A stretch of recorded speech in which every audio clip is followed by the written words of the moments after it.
Écoute-moi bien, s'il te plaît. Tu es comme moi, un homo sapiens, l'homme qui pense. La vie, ce miracle dans l'univers, est arrivé il y a presque 4 milliards d'années. Et nous, les hommes, il y a seulement 200 000 ans. Et pourtant, nous avons réussi à bouleverser cet équilibre, si essentiel à la vie. Écoute bien cette histoire extraordinaire qui est la tienne, et décide alors de ce que tu veux en faire.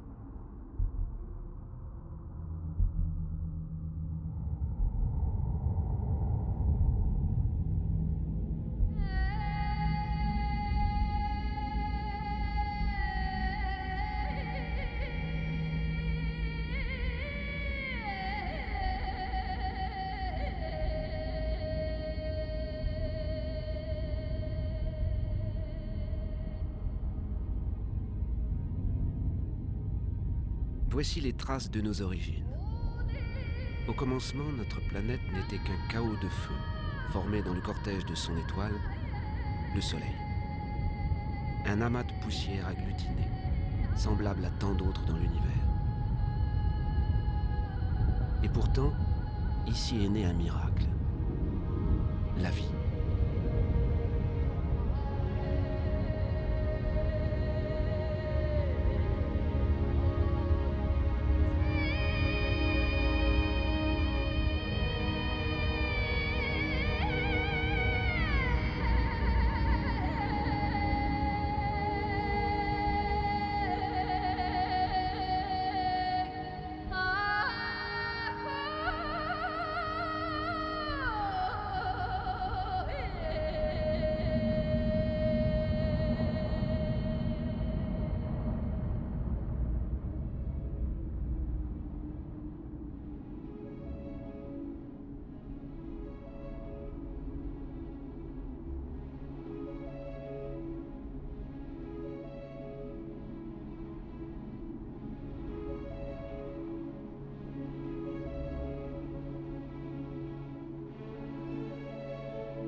Aujourd'hui, cette vie, notre vie, n'est que le maillon d'une chaîne reliant d'innombrables êtres vivants qui se succèdent depuis près de 4 milliards d'années.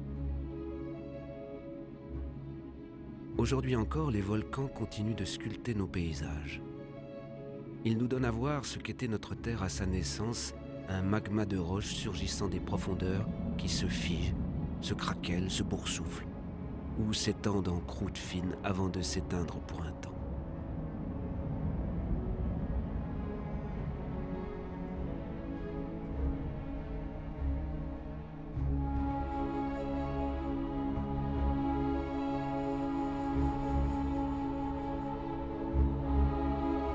Ces fumées issues des entrailles de la Terre sont les traces de l'atmosphère des origines. Une atmosphère dépourvue d'oxygène. Une atmosphère épaisse, pleine de carbone, chargée de vapeur d'eau.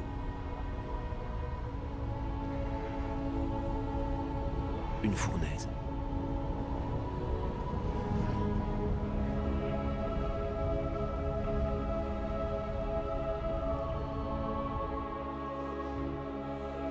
Mais la Terre allait connaître un avenir exceptionnel, celui que lui a donné l'eau. À bonne distance du Soleil, ni trop éloignée, ni trop proche, la Terre a pu conserver l'eau sous forme liquide. La vapeur d'eau s'est condensée et est retombée en pluie diluvienne. Et les rivières sont nées.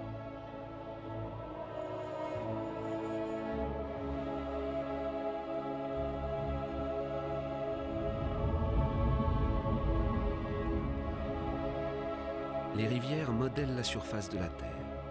Elles y tracent leur cours, creusent des vallées. Elles s'écoulent vers les endroits les plus bas du globe pour former les océans. Elles arrachent à la roche les minéraux et peu à peu, l'eau douce des océans se charge de sel.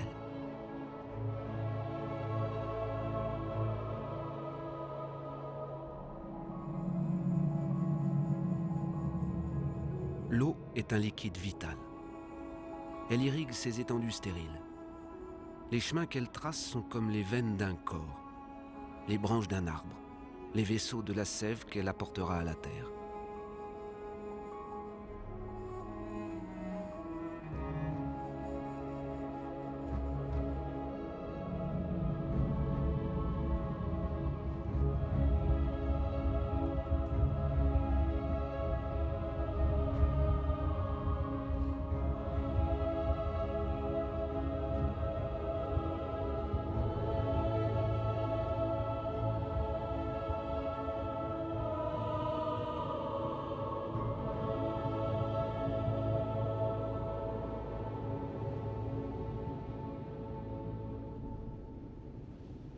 Près de 4 milliards d'années après, subsistent encore quelque part sur notre Terre ces véritables œuvres d'art laissées par la cendre des volcans, mêlées à l'eau des glaciers d'Islande.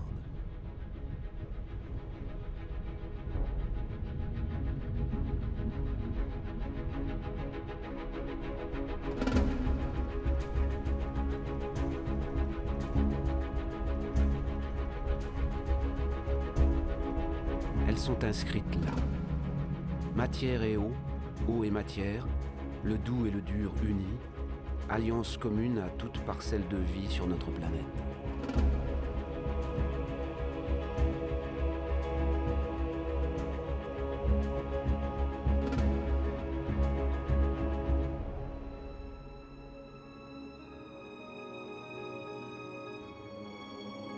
Les minéraux et les métaux sont encore plus anciens que la Terre. Ils sont de la poussière d'étoiles. C'est d'eux que la Terre tire ses couleurs.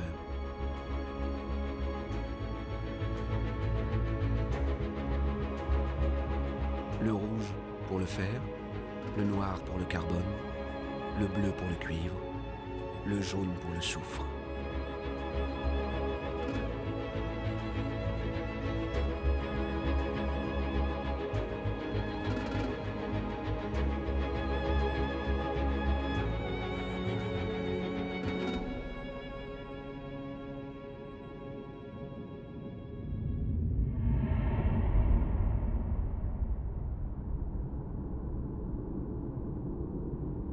D'où venons-nous? Où donc a jailli la première étincelle de la vie? Miracle du temps, les formes de vie primitives existent toujours dans les sources chaudes du globe. Ce sont elles qui leur donnent leur couleur. On les appelle les archébactéries.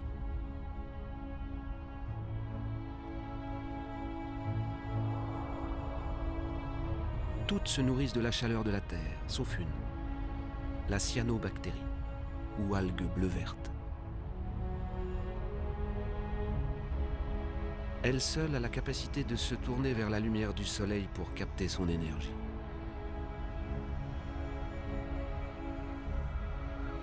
Elle est un des ancêtres majeurs de toutes les espèces de plantes d'hier et d'aujourd'hui. Cette petite bactérie et ses milliards de descendants vont changer le destin de notre planète. Ils vont transformer son atmosphère.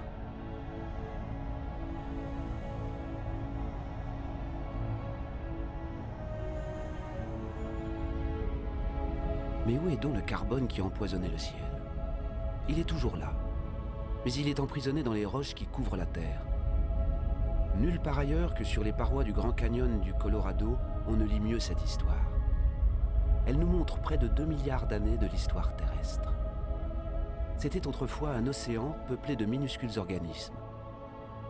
Ils fabriquaient leurs coquilles en puisant le carbone dissous de l'atmosphère. À leur mort, ces coquilles coulaient et s'accumulaient sur les fonds.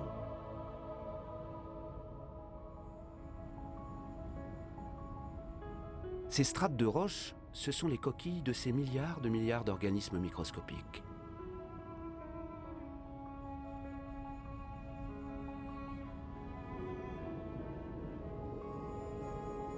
Grâce à eux, le carbone a quitté l'atmosphère et une autre vie pouvait commencer.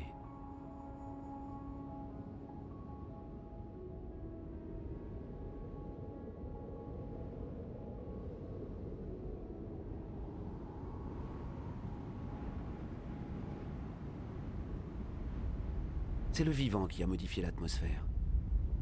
Le végétal se nourrit de l'énergie du soleil. Elle lui permet de casser la molécule d'eau et d'en prendre l'oxygène. et l'oxygène remplit l'air.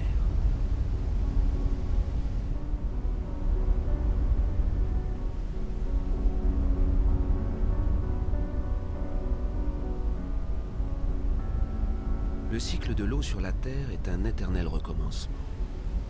Chute, vapeur d'eau, nuages, pluie, source, rivière, fleuve, mer, océan, glacier. Jamais le cycle ne se rompt. C'est toujours la même quantité d'eau sur la Terre. C'est la même que boivent toutes les espèces qui se sont succédées. Incroyable matière que l'eau, l'une des plus instables entre toutes.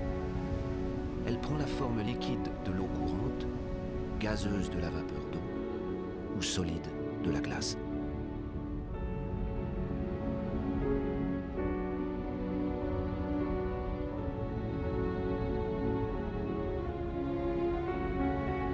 En Sibérie, la surface glacée des lacs en hiver porte les traces des forces que l'eau déploie en gelant. Plus légère que l'eau, la glace flotte plutôt que de gagner les fonds. Elle forme un manteau protecteur contre le froid sous lequel la vie peut continuer.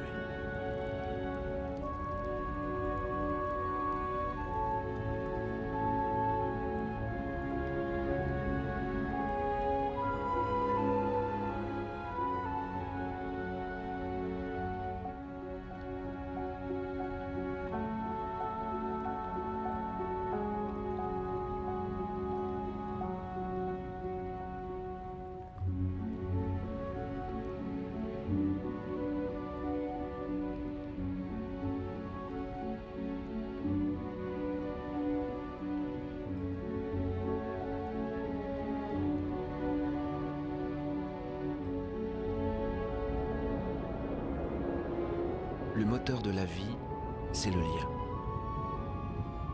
Tout est lié. Rien ne se suffit en soi. L'eau et l'air sont inséparables, unis pour la vie et pour notre vie sur Terre.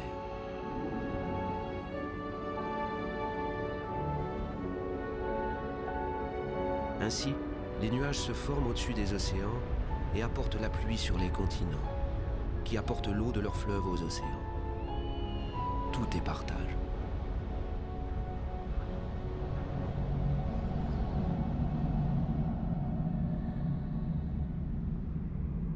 Cette lointaine tache verte à la percée des nuages est la source de l'oxygène de l'air. Les 70% de ce gaz indispensable à nos poumons proviennent des algues qui colorent la surface des océans.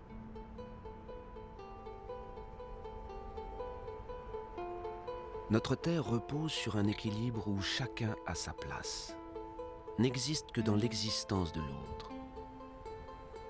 Un équilibre subtil, fragile, qu'un rien peut rompre. Ainsi, les coraux naissent d'un mariage, celui d'une algue et d'un coquillage.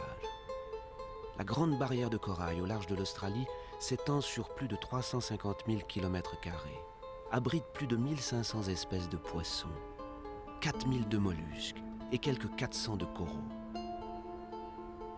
L'équilibre de tous les océans dépend de ces coraux.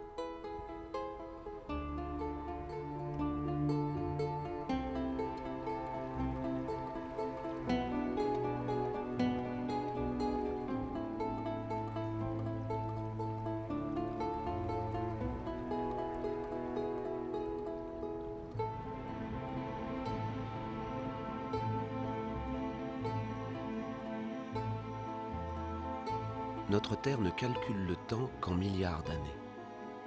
Il lui a fallu plus de 4 milliards d'années pour créer l'arbre. Dans la chaîne des espèces, l'arbre est un aboutissement en soi, une sculpture vivante et parfaite. L'arbre est un défi à la pesanteur. Il est le seul élément naturel en mouvement perpétuel vers le ciel. Il croît sans hâte vers la lumière dont son feuillage se nourrit.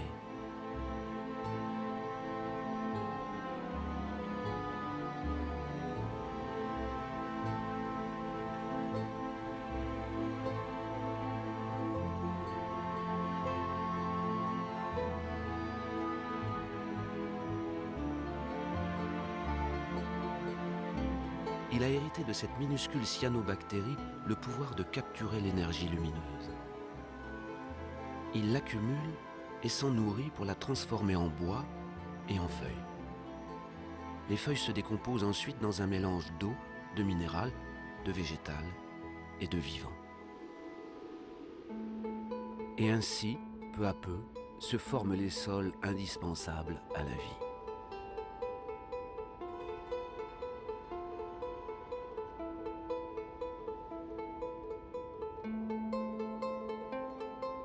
Les sols sont l'usine de la biodiversité. C'est un univers d'une activité incessante où des micro-organismes se nourrissent, creusent, aèrent, transforment.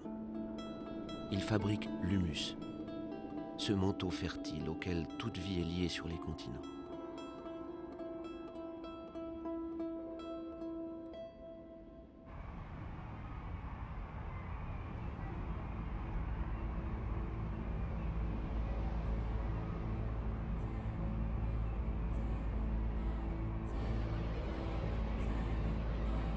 Que savons-nous de la vie sur Terre?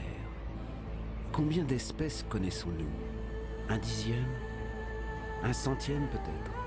Que savons-nous des relations qui se nouent entre elles? La Terre est un miracle. Le vivant reste un mystère.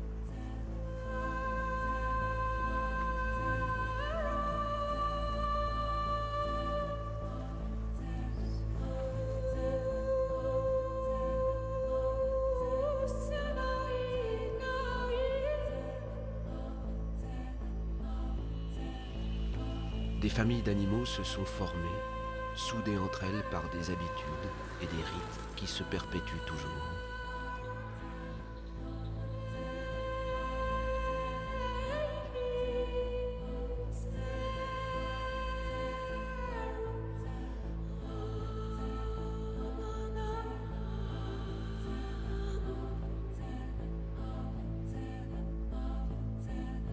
Certains se sont adaptés à la nature de leur pâturage, et leur pâturage s'est adapté à eux. Chacun y trouve son compte. L'animal pour sa faim, l'arbre pour de nouveaux bourgeons.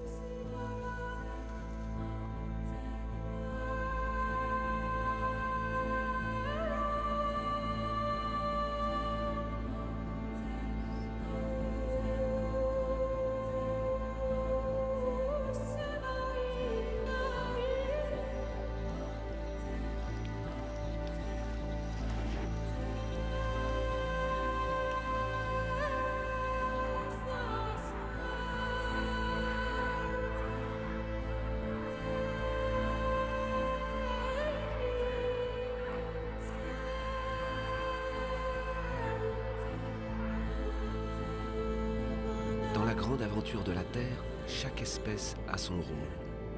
Chaque espèce a sa place. Aucune n'est inutile ou nuisible. Toutes s'équilibrent.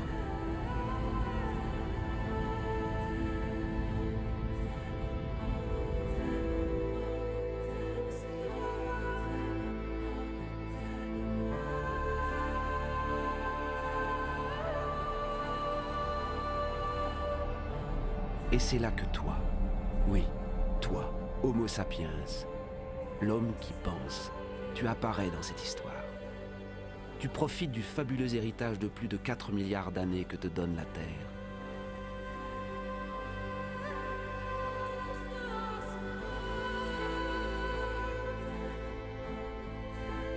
Tu n'as que 200 000 ans, mais tu vas changer la face du monde. Pourtant fragile, tu vas conquérir tous les milieux, prendre possession de territoires entiers, comme aucune espèce ne l'avait fait avant toi.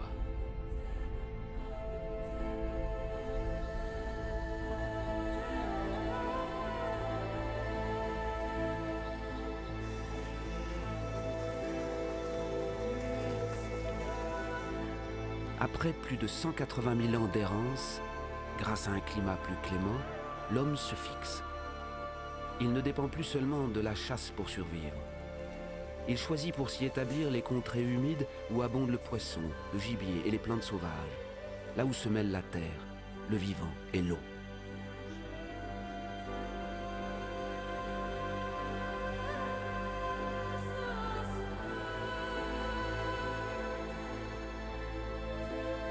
le génie de l'homme lui souffle la pirogue. Une invention qui élargit son horizon et fait de lui un navigateur.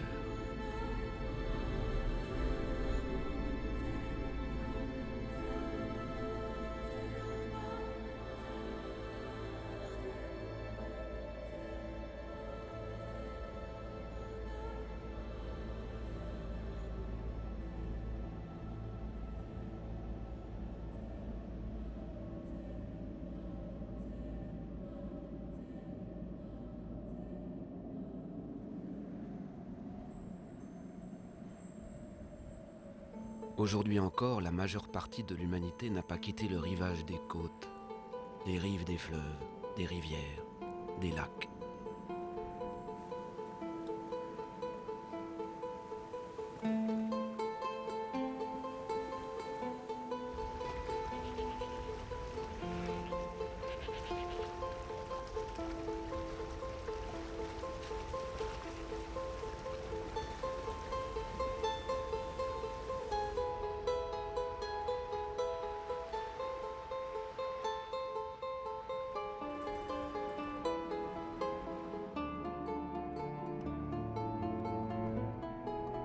Les premières villes sont apparues voilà moins de 6000 ans. Ce sera un bond considérable dans l'histoire de l'humanité. Pourquoi des villes? Parce que les hommes peuvent mieux se défendre. Ils deviennent sociables, se rassemblent, se transmettent les savoirs et les apprentissages, brassent leurs ressemblances et leurs différences. Bref, ils se civilisent.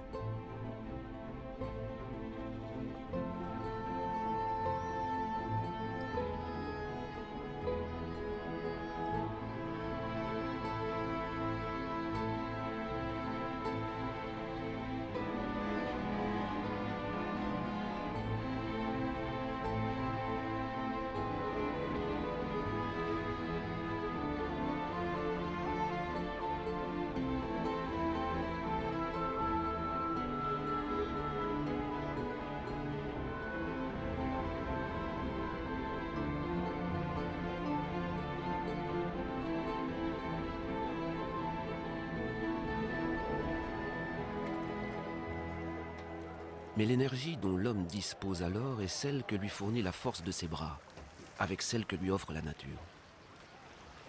C'est la vie de l'humanité depuis des millénaires. C'est toujours celle d'une personne sur 4, c'est-à-dire plus d'1,5 milliard d'êtres humains, plus que toute la population des pays riches réunis.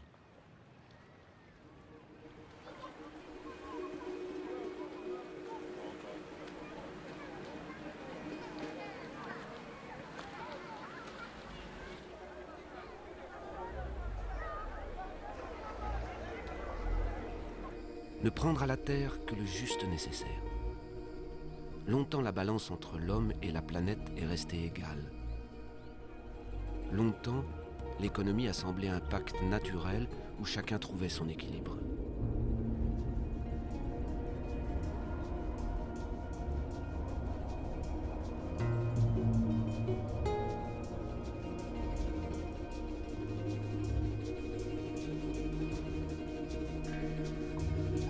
Mais l'espérance de vie est courte, le labeur pénible. Les aléas de la nature pèsent sur l'existence quotidienne. L'éducation est rare. Les enfants sont la seule richesse, tant l'homme a besoin de bras pour assurer sa subsistance.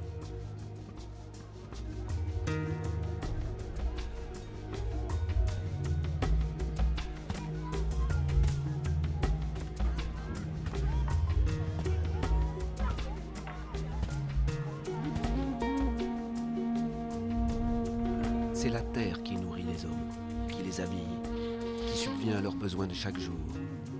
Tout provient d'elle.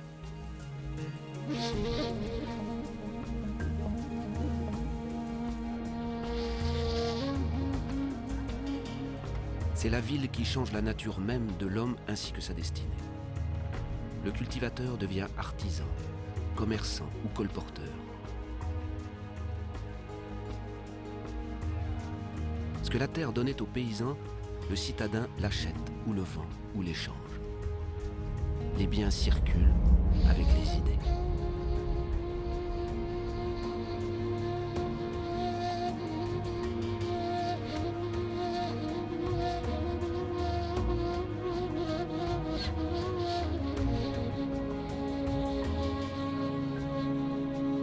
Le génie de l'homme est d'avoir toujours eu l'intuition de sa faiblesse.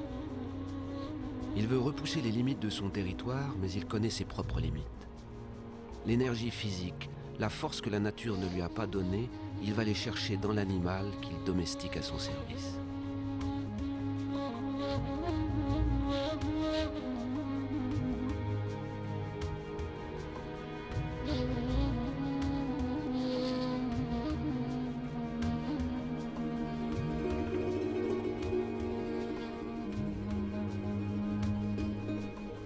Mais voilà, comment conquérir le monde la faim au ventre? L'invention de l'agriculture va transformer l'avenir de cet animal sauvage qu'était l'homme en quête de sa nourriture. L'agriculture bouleverse l'histoire de l'humanité. Elle est la première grande révolution réalisée par l'homme. Apparue voilà à peine 8000 à 10 000 ans, elle change son rapport avec la nature.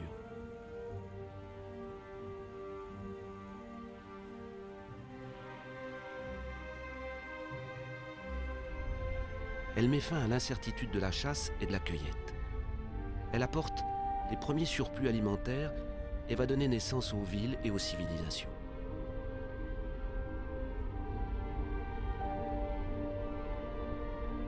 Pour elle, l'homme domestique les espèces animales et l'énergie du végétal dont il commence enfin à retirer les fruits.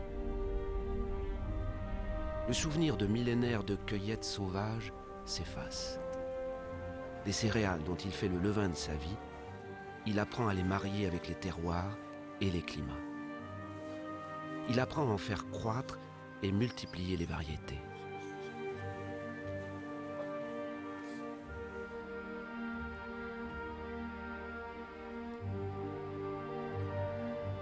Comme toutes les espèces sur la Terre, l'inquiétude première de l'homme est sa nourriture quotidienne et celle de sa famille. Quand le sol est moins généreux et l'eau plus rare, le génie de l'homme déploie des prodiges de soins pour tracer, sur quelques arpents arides, l'empreinte de son travail acharné.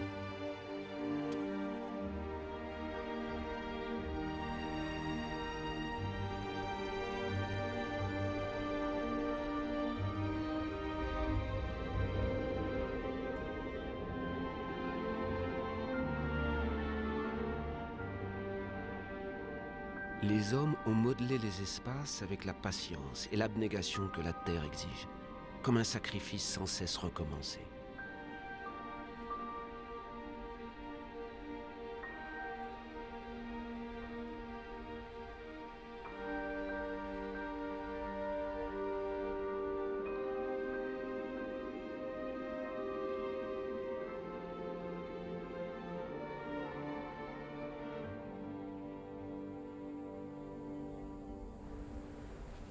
L'agriculture est toujours le premier métier du monde. La moitié de l'humanité cultive encore la terre. Plus des 3/4 le fait à la main. L'agriculture est comme une tradition qui se transmet de génération en génération, dans la sueur, le travail et l'effort, parce qu'elle est pour l'humanité la condition même de sa survie. Cette énergie que l'homme cultive à la force de ses bras, il va la faire jaillir un jour des profondeurs de la terre.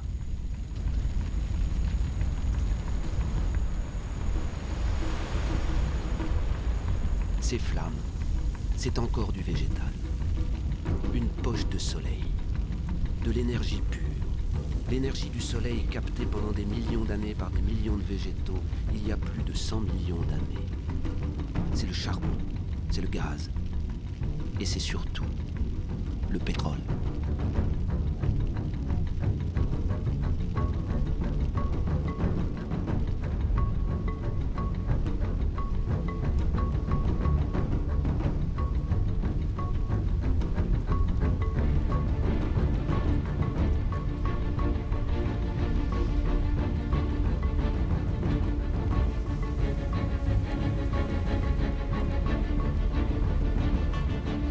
C'est cette poche de soleil qui nous a libérés du travail de la terre.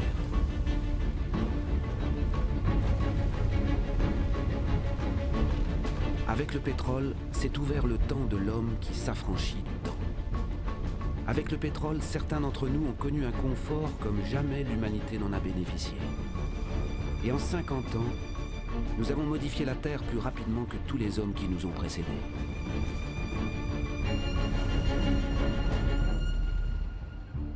Tout s'accélère.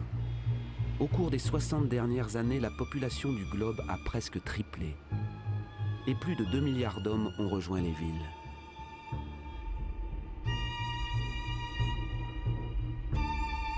Tout s'accélère.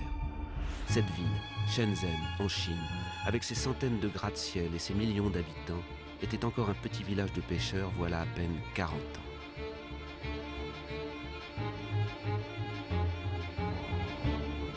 Tout s'accélère.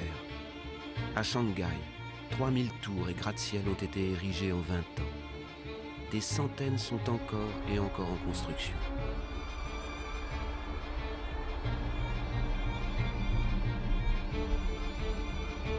Aujourd'hui, sur 7 milliards d'individus, plus de la moitié vit dans les villes.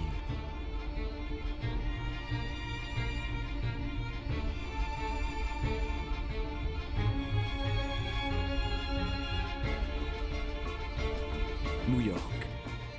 La première mégapole du monde est le symbole de l'exploitation de toutes les énergies offertes par la Terre au génie des hommes. La force des bras de millions d'émigrés, l'énergie du charbon, la puissance décuplée du pétrole. L'électricité a permis d'inventer les ascenseurs qui ont permis d'inventer les gratte-ciel. New York est, à elle seule, la 16e puissance économique du globe.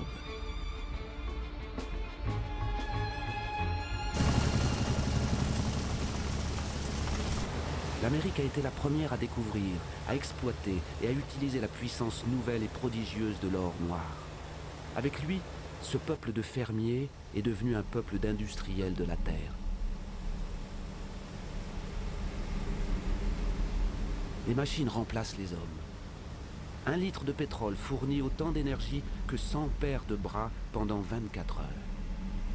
Mais dans le monde, seulement 3% des paysans disposent d'un tracteur. Cependant, leur production domine la planète. Aux États-Unis, il ne reste plus que 3 millions de fermiers.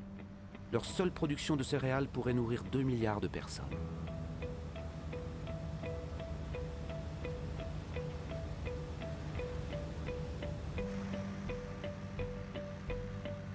Mais ici, comme dans tous les pays industrialisés, elle est d'abord transformée en nourriture pour le bétail et en agrocarburants.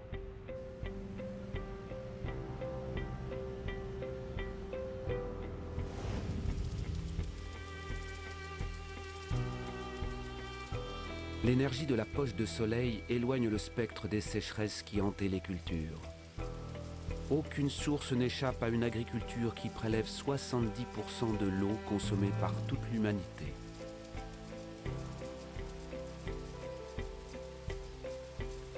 Dans la nature, tout est lié. L'extension des surfaces cultivées et les monocultures drainent une faune encore plus grande de parasites.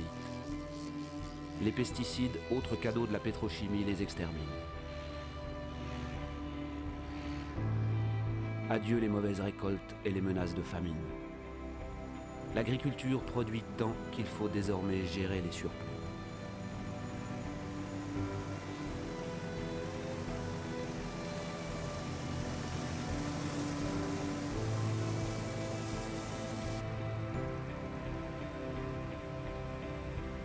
Mais la majeure partie de ces produits toxiques se dispersent dans l'air, les sols, les plantes, les animaux, les cours d'eau, les océans.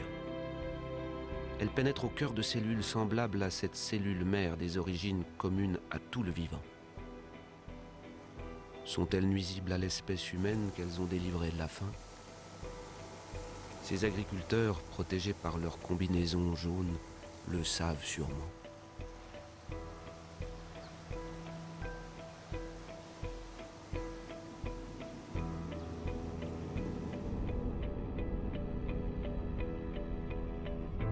Cette nouvelle agriculture s'affranchit des terroirs et des saisons.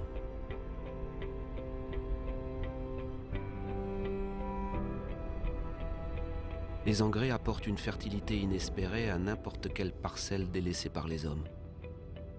Les espèces adaptées au terroir et au climat laissent la place aux variétés les plus productives, les plus faciles à transporter.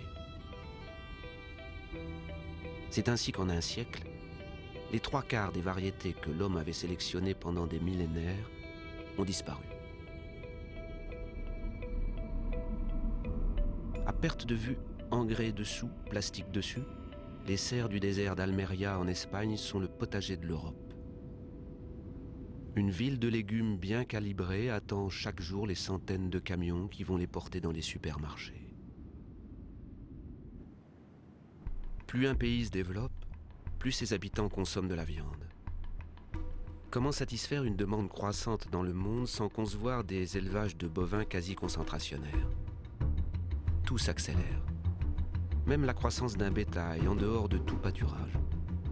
Fabriquer de la viande toujours plus vite que l'animal est devenu une routine quotidienne.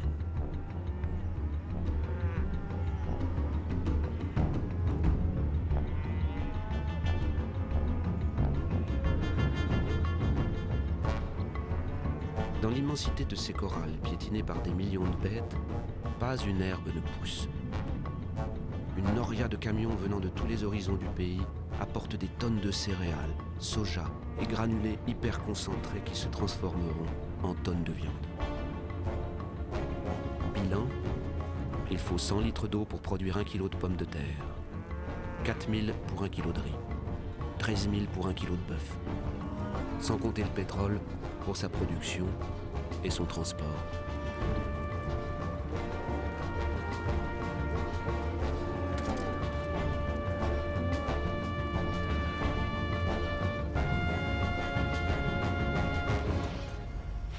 Notre agriculture est une agriculture pétrolière. Elle nous a permis de nourrir 2 fois plus d'êtres humains sur la Terre, mais elle a remplacé la diversité par la standardisation. Elle a permis d'offrir à beaucoup d'entre nous un confort inespéré, mais elle rend notre mode de vie totalement dépendant du pétrole. Voici la nouvelle mesure de notre temps.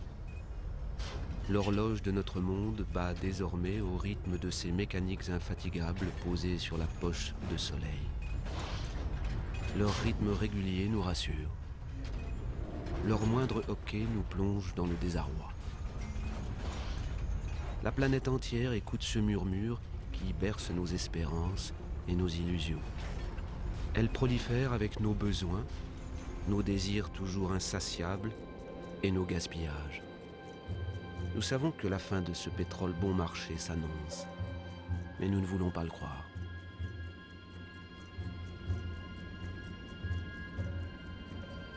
Pour beaucoup d'entre nous, le rêve américain s'incarne dans le nom d'une cité emblématique, Los Angeles.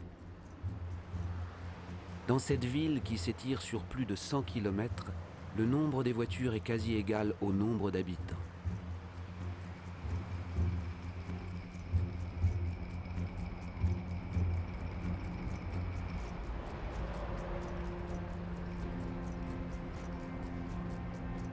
Chaque nuit s'y joue la fantastique parade de l'énergie.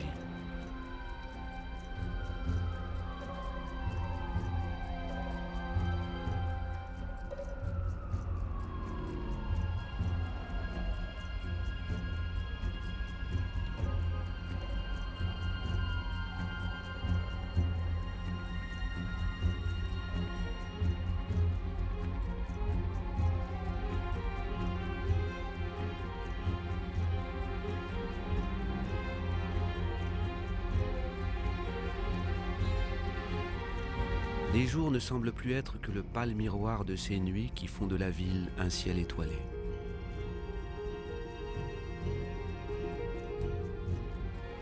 Tout s'accélère. Les distances ne se comptent plus en miles, mais en minutes. L'automobile redessine les nouvelles banlieues du chacun chez soi, à bonne distance de l'asphyxie des centres, où des pavillons sages sont rangés sur le chandelier de rues sans issue. Ce modèle des pays bienheureux est devenu un rêve universel propagé par tous les téléviseurs du monde.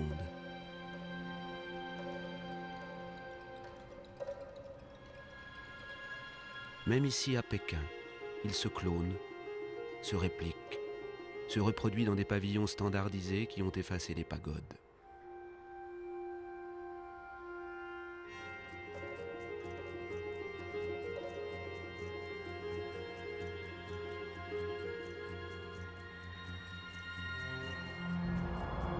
L'automobile est devenue le symbole des sociétés du bien-être et du progrès. Si ce modèle était suivi par tous, la planète compterait non plus 900 millions de véhicules comme aujourd'hui, mais 5 milliards.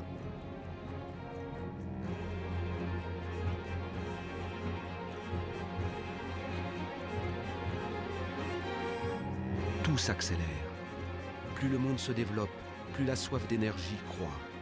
Partout des machines fouillent, retournent, arrachent à la Terre des morceaux d'étoiles enfouis dans ses profondeurs depuis sa création.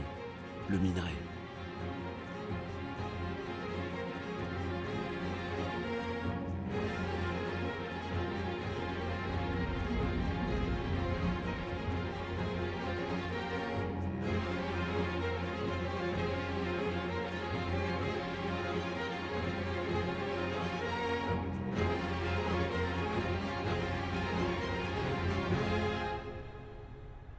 Au cours des 20 prochaines années, la quantité de minerais extraite du sol sera supérieure à celle de toute l'histoire de l'humanité.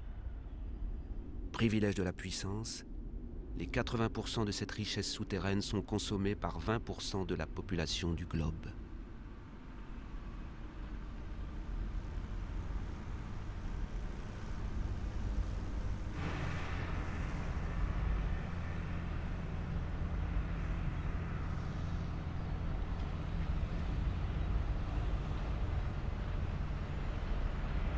Avant la fin du siècle, cette exploitation sans mesure aura épuisé la quasi-totalité des réserves de la planète.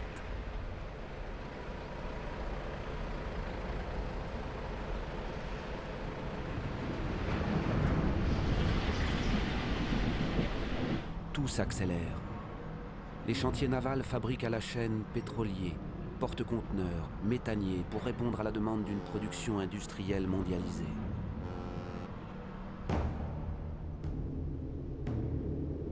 La plupart des biens de consommation parcourent des milliers de kilomètres entre les pays qui les produisent et ceux qui les consomment.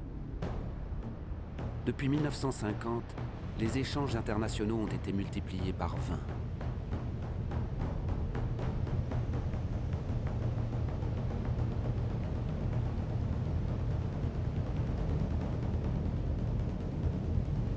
« 90% des échanges transitent par la voie maritime. 500 millions de conteneurs sont transportés chaque année. Ils rejoignent les grands centres de consommation du monde, comme Dubaï. Dubaï, l'un des plus grands chantiers du monde. C'est le pays où même l'impossible devient possible, comme de créer des îles artificielles sur la mer.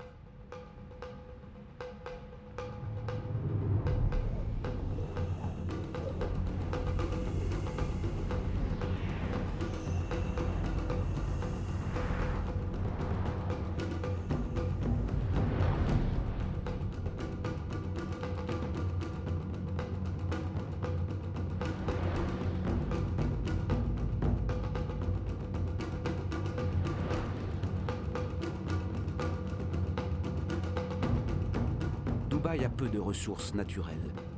Mais avec l'argent du pétrole, elle peut faire venir des millions de tonnes de matériaux du monde entier. Et des hommes pour construire des forêts de gratte-ciel toujours plus hauts les uns que les autres. Ou bien encore, une piste de ski en plein désert. Dubaï n'a pas de champs, mais elle peut importer sa nourriture.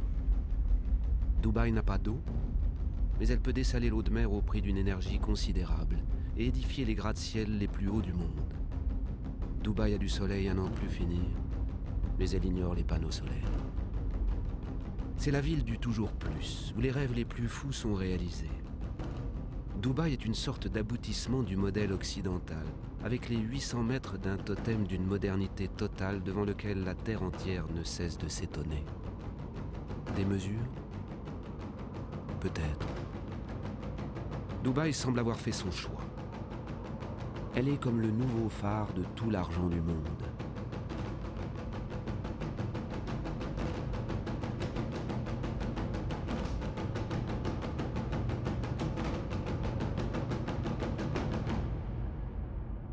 Rien ne semble plus éloigné de la nature que Dubaï, alors que rien ne dépend plus de la nature que Dubaï.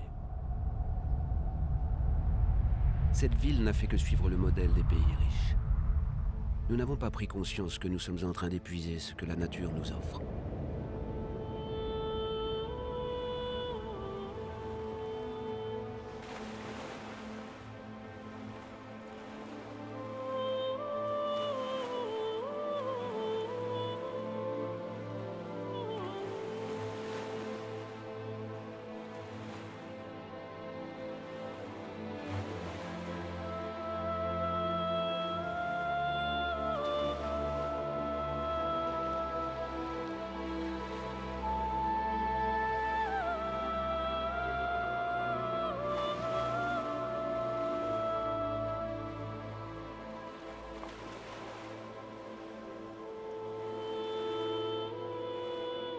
Que savons-nous de ce monde marin dont nous ne voyons que la surface et qui s'étend sur les 3/4 de la planète? Les fonds des océans restent encore un secret. Ils dissimulent des milliers d'espèces dont nous ne connaissons pas l'existence.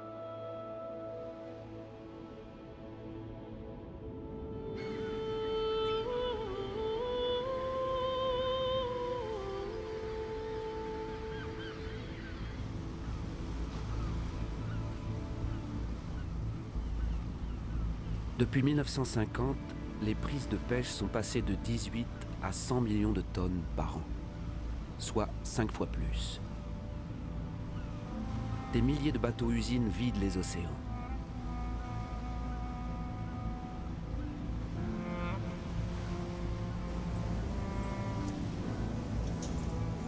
À ce rythme, les 3/4 des zones de pêche sont épuisées, en déclin ou à la limite de l'être.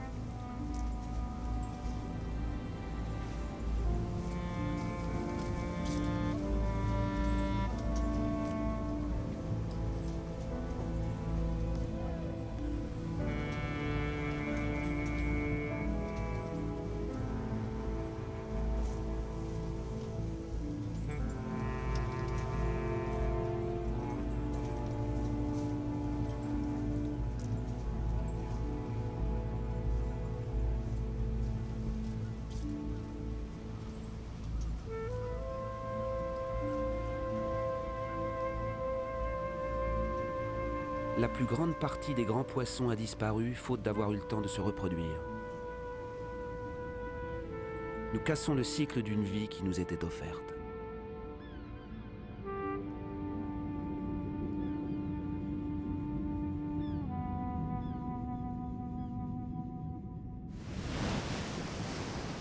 Sur les côtes, les signes de cet épuisement se multiplient.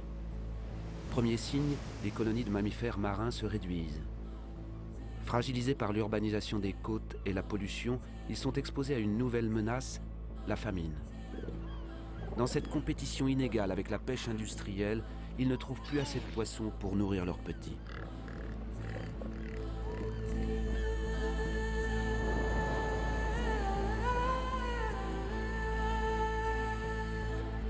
Second signe, les oiseaux de mer doivent parcourir des distances de plus en plus grandes pour aller chercher leur nourriture.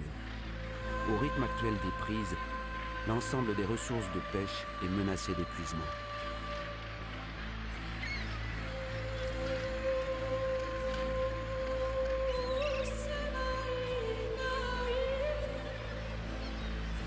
À Dakar, la pêche traditionnelle a profité de l'abondance, mais aujourd'hui, le poisson se raréfie.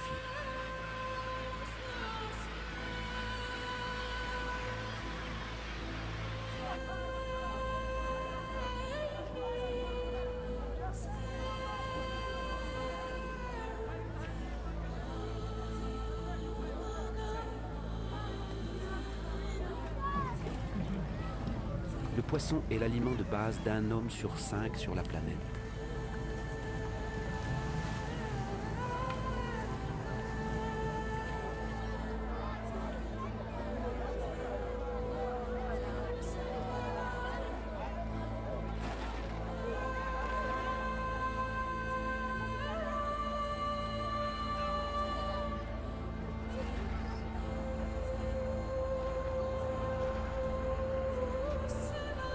Peut-on imaginer l'inimaginable? Des pirogues inutiles, des mers vidées de leurs poissons.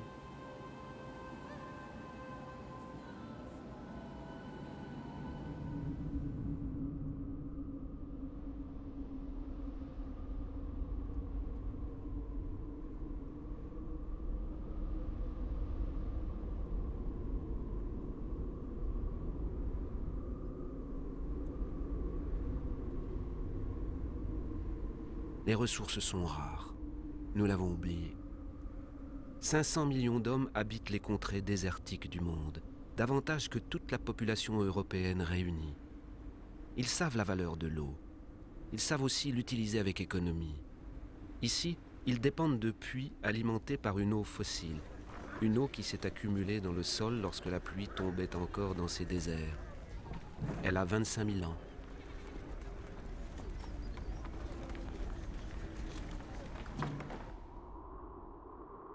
Dans les déserts, c'est encore cette eau fossile qui a permis d'étendre les cultures pour mieux nourrir les populations.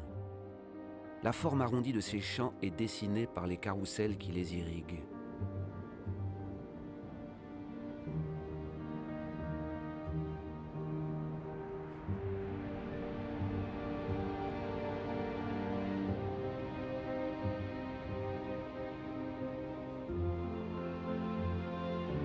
Mais le prix à payer est lourd.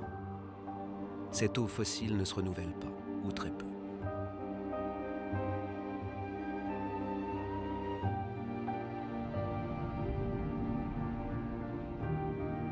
En Arabie Saoudite, le rêve d'une agriculture industrielle dans le désert s'efface.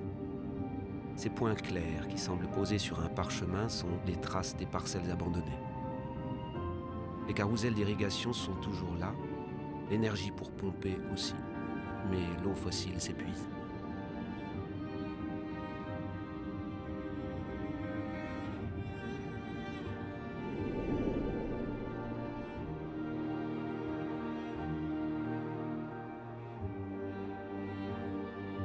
Israël a fait d'un désert un pays agricole. Même si ces étendues de serre sont désormais irriguées au goutte à goutte, les besoins en eau ne cessent d'augmenter avec les exportations.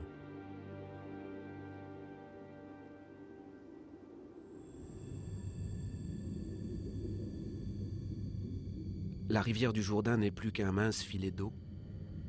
Son eau s'en est allée, en partie dans des barquettes de légumes ou de fruits vers les supermarchés du monde.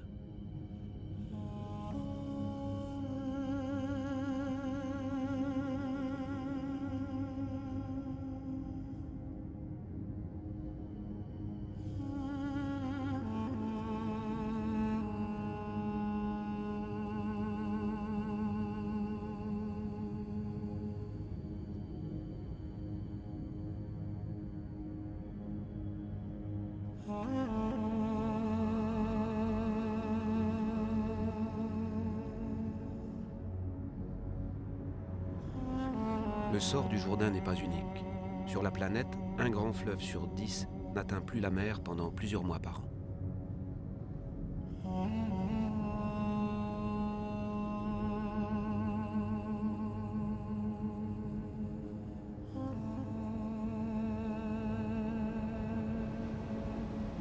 La mer Morte doit son nom à son taux extrêmement élevé de sel, qui rend toute vie impossible. Privé de l'eau du Jourdain, son niveau baisse de plus d'1 mètre par an. Sa salinité augmente. L'évaporation due à la chaleur y forme ces belles îles de sel, les évaporites. Belles, peut-être, mais stériles.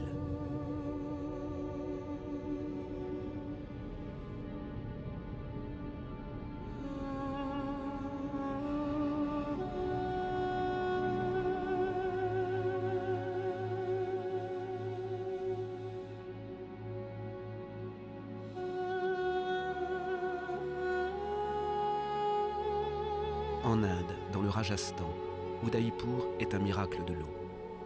Sa fondation a été possible grâce à un système de retenue et de canalisation qui a créé un lac artificiel. Pour ses constructeurs, l'eau était-elle si précieuse pour qu'ils lui offrent un palais?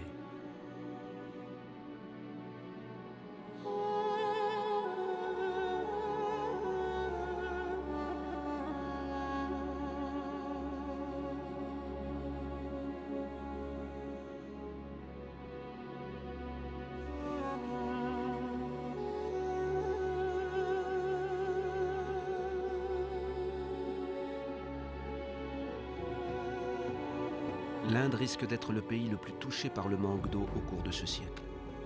L'irrigation massive a permis de nourrir la population croissante et en 50 ans, 21 millions de puits y ont été creusés. Cette victoire contre les famines a son revers. Dans de nombreuses régions du pays, il faut puiser l'eau de plus en plus profondément. Dans l'ouest de l'Inde, le tiers des puits a été abandonné.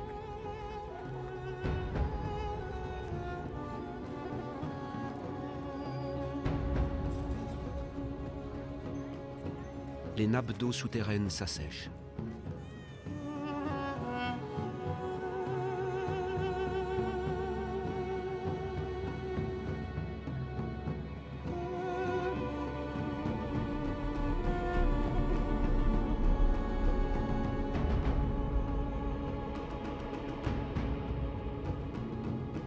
Ces immenses réservoirs recueilleront l'eau de la mousson pour recharger l'eau des nappes.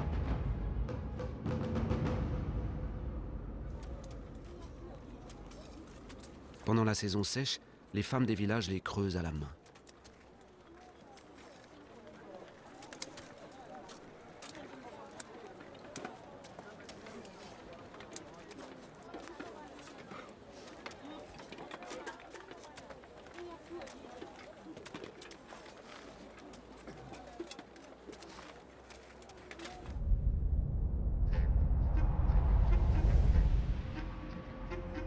À des milliers de kilomètres, on dépense 800 à 1000 litres d'eau par jour et par personne. Las Vegas a été créé en plein désert. Des millions de personnes y vivent, des milliers d'autres les rejoignent chaque mois. Les habitants de Las Vegas sont parmi les plus grands consommateurs d'eau au monde.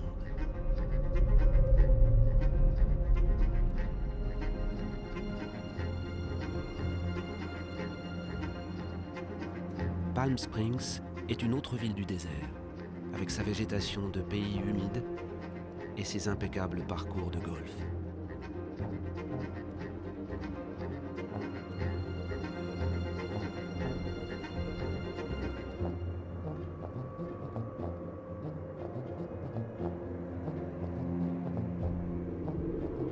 Combien de temps ce mirage peut-il prospérer ?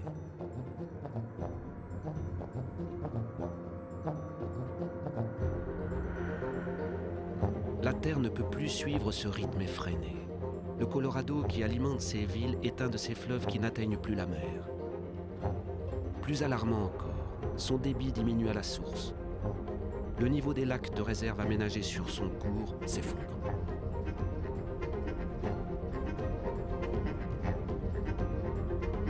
Le lac Powell a mis 17 années pour se remplir. Son niveau a diminué de moitié. La pénurie d'eau pourrait toucher près de 2 milliards de personnes dans le monde avant 2025. Pourtant, l'eau est toujours abondante sur les territoires inviolés de la planète. Les zones humides.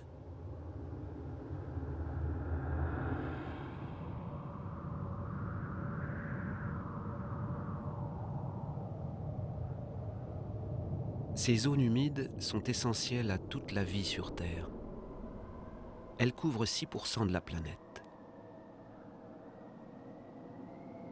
Les marées sont des éponges qui régulent le flux des eaux. Ils l'absorbent à la saison humide et le restituent à la saison sèche.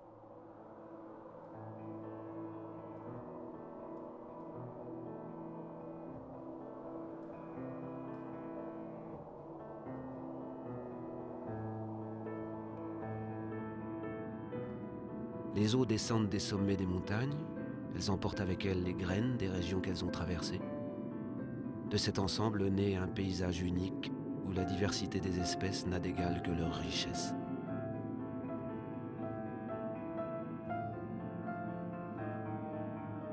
Sous ces eaux calmes se cache une véritable usine où cette richesse et cette diversité, intimement liées, vont prendre le temps de filtrer l'eau et digérer toutes les pollutions. Les marais sont les milieux indispensables à la régénération de l'eau et à sa purification.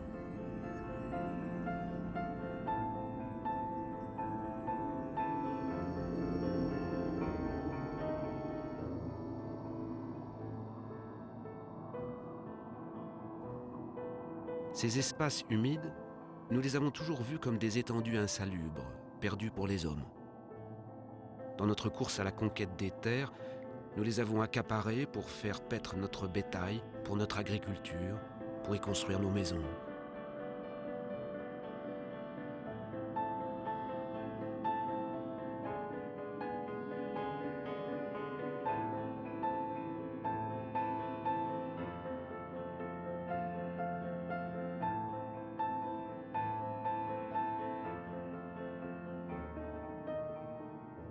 Au siècle dernier, nous avons asséché la moitié des marais du monde. Nous ne connaissions ni leur richesse, ni leur rôle.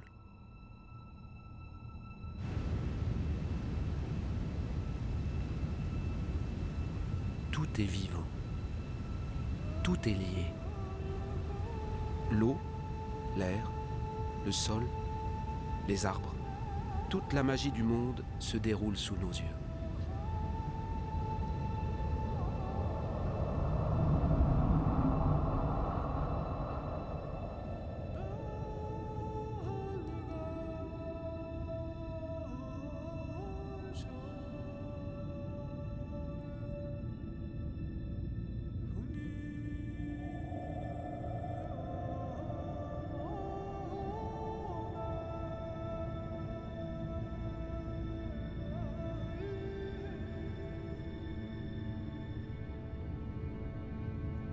Les arbres respirent et renvoient l'eau du sol en brume légère dans l'atmosphère. Ils forment un manteau qui atténue la violence des pluies et protège les sols de l'érosion. Les forêts apportent l'humidité nécessaire à toute vie. Elles sont les mères des pluies.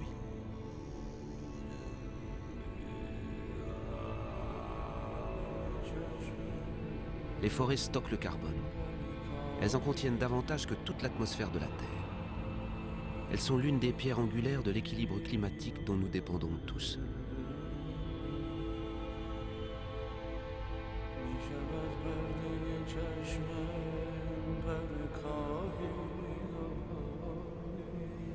Leurs arbres abritent les 3/4 de la biodiversité, c'est-à-dire de tout ce qui vit sur Terre. Chaque année, on y découvre de nouvelles espèces que l'on ne soupçonnait pas. Insectes, oiseaux, mammifères.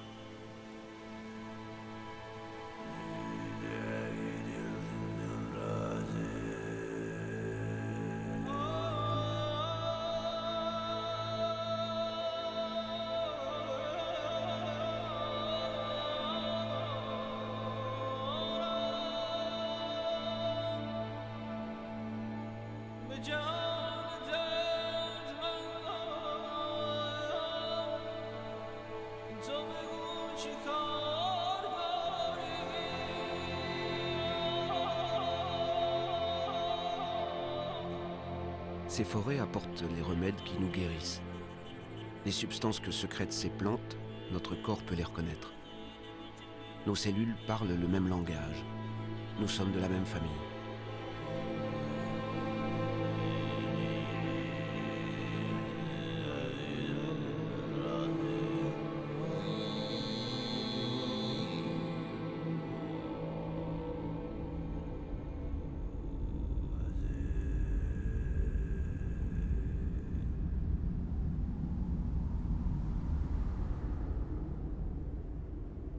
Les mangroves sont des forêts qui marchent sur la mer. Comme les coraux, elles sont une pouponnière pour les océans. Leurs racines s'enchevêtrent et forment un abri pour les poissons et les mollusques qui viennent s'y reproduire. Les mangroves protègent les côtes des ouragans, des raz-de-marée et de l'érosion continue de la mer. Des peuples entiers en dépendent, et pourtant elles ont été réduites de moitié au cours du XXe siècle. L'une des raisons de ce désastre en cours, ce sont ces élevages de crevettes établis dans les eaux riches des mangroves. Des ventilateurs aèrent ces bassins remplis d'antibiotiques pour éviter l'asphyxie des crevettes, pas celle des mangroves.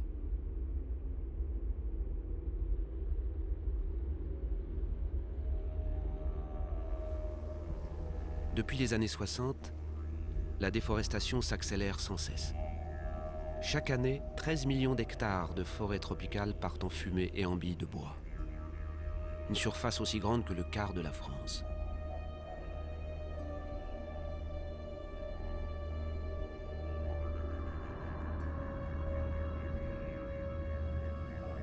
La plus grande forêt de la planète, l'Amazonie, a déjà perdu 1/5 de sa surface. La forêt fait place à l'élevage et à la culture du soja. 95% de ce soja servira à nourrir le bétail et les volailles d'Europe ou d'Asie.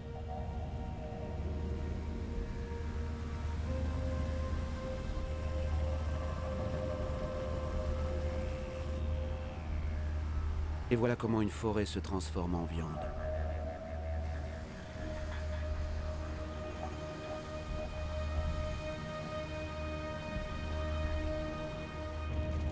Au cours des incendies, les forêts et leurs sols libèrent d'immenses quantités de carbone.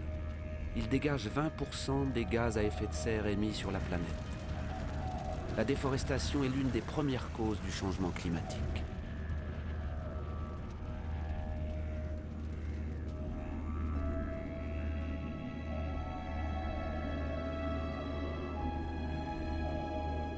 Des milliers d'espèces disparaissent à jamais. Avec elles se consume l'un des maillons de la longue chaîne de l'évolution. L'intelligence du vivant, dont elles sont issues, s'éteint pour toujours.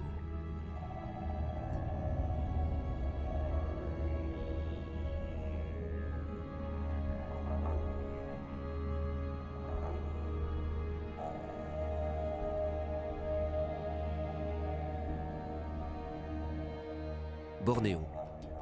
La 4e plus grande île du monde était couverte, voilà à peine une vingtaine d'années, d'une vaste forêt primaire. Au rythme actuel de la déforestation, elle aura totalement disparu avant 10 ans. Le vivant est le lien entre l'eau, l'air, la terre et le soleil. À Bornéo, c'est ce lien qui se brise dans ce qui fut l'un des plus grands réservoirs de la biodiversité sur Terre.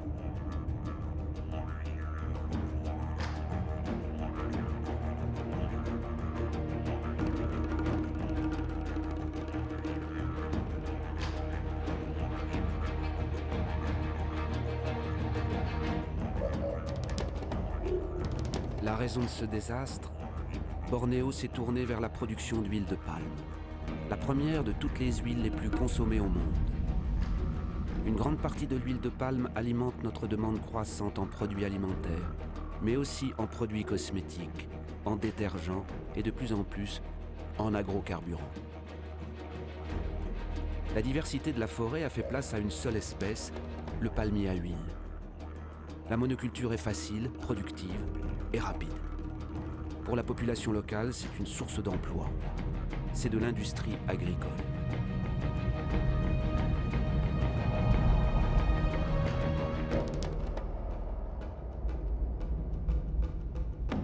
Autre exemple de déforestation massive, l'eucalyptus.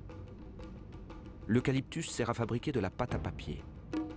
Les plantations s'étendent à mesure que la consommation de papier s'accroît. Elle a été multipliée par 5 en 50 ans. Les monocultures d'arbres progressent à travers le monde. Mais une monoculture n'est pas une forêt. Elle abrite très peu de diversité. Une forêt ne remplace pas une autre forêt.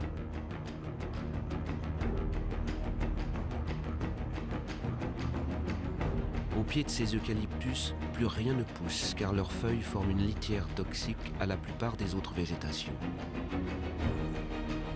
Leur croissance est rapide, mais elle épuise les ressources en eau.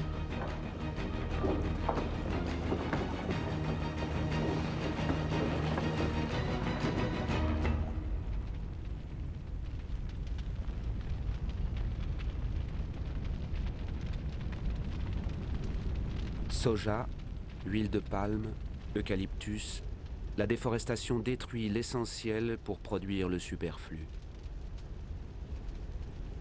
Mais ailleurs, on déforeste pour survivre.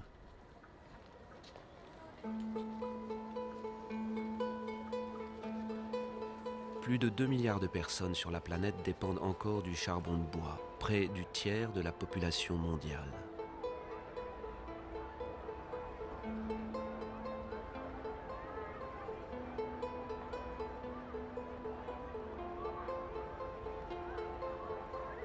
À Haïti, l'un des pays les plus pauvres au monde, le charbon de bois est l'un des principaux produits de consommation. Haïti était la perle des Antilles. Aujourd'hui, ce pays ne peut assurer sa subsistance sans l'aide de l'étranger.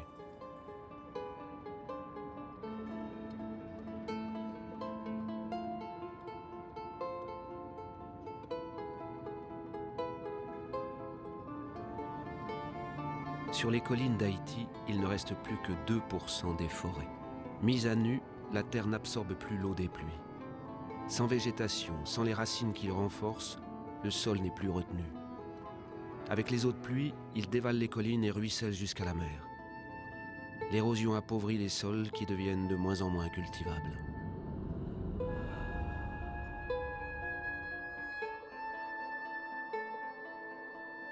Dans certaines régions de Madagascar, les dégâts de l'érosion sont spectaculaires. Des collines entières se creusent de plaies sur des centaines de mètres de large.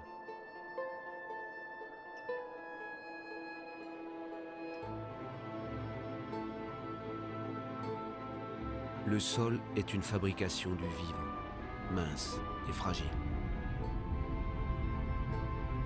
Avec l'érosion, la fine couche d'humus qui avait mis des milliers d'années à se former a disparu.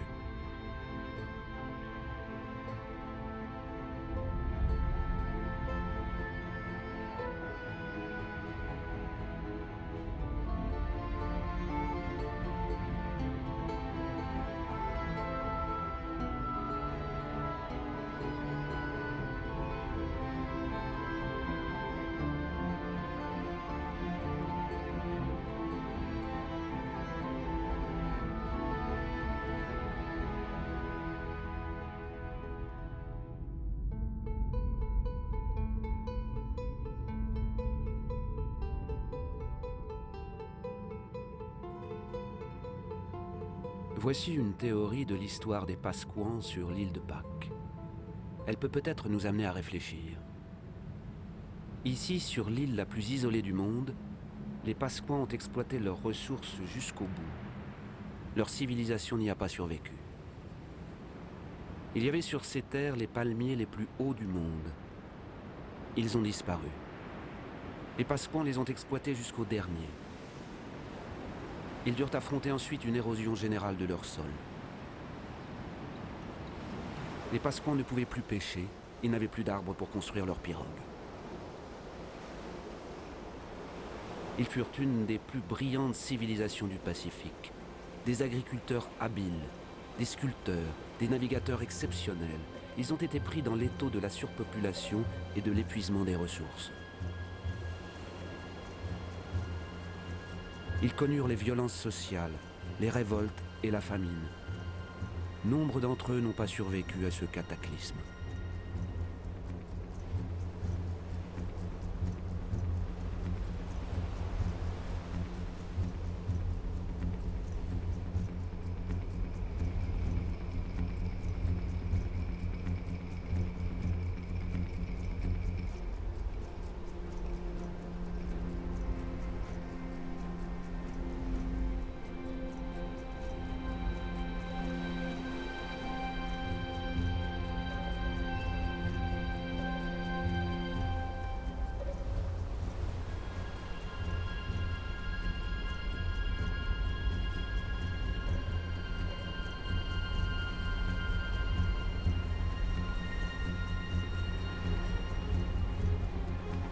Le vrai mystère de l'île de Pâques n'est pas de savoir comment sont arrivées ces étranges statues sur l'île.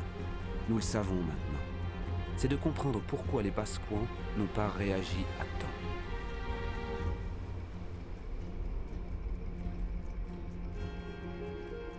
Ce n'est qu'une théorie parmi d'autres, mais c'est elle qui nous intéresse.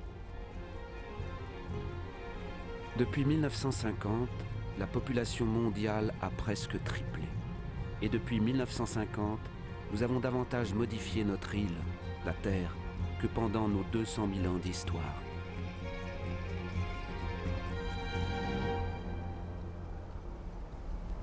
Le Nigeria est le premier pays exportateur de pétrole du continent africain.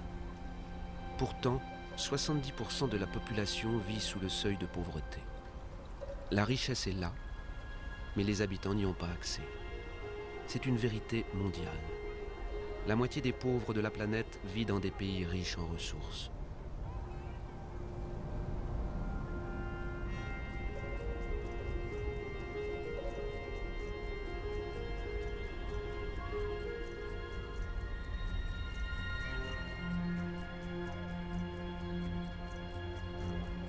notre mode de développement n'a pas honoré ses promesses. En 50 ans, les écarts de richesse se sont creusés comme jamais. Aujourd'hui, la moitié de la richesse mondiale est détenue par 2% des plus riches.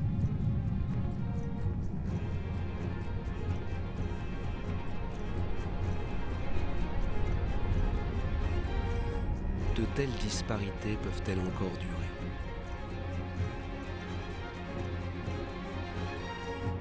Ce sont ces disparités qui provoquent des mouvements de population dont nous n'avons pas vraiment pris conscience. La ville de Lagos comptait moins de 700 000 habitants en 1960. Elle en comptera 16 millions en 2025. Lagos est l'une des mégapoles qui croît le plus vite au monde. Ces nouveaux citadins sont principalement des paysans, contraints de fuir les campagnes à cause des difficultés économiques, de la démographie et de la disparition des ressources.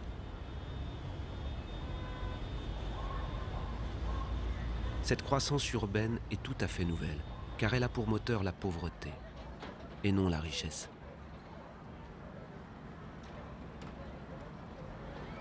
Chaque semaine dans le monde, plus d'1 million d'habitants s'ajoutent à la population des villes.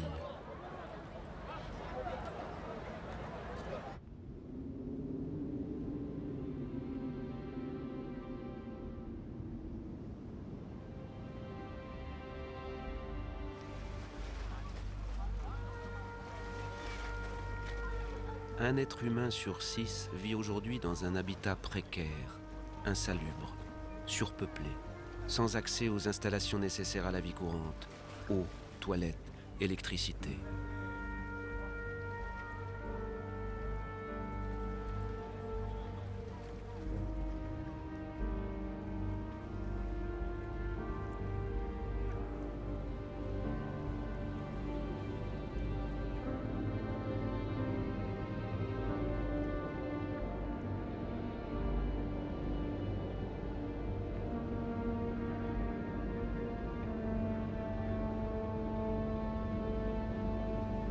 La faim croît de nouveau. Elle frappe aujourd'hui près d'1 milliard de personnes.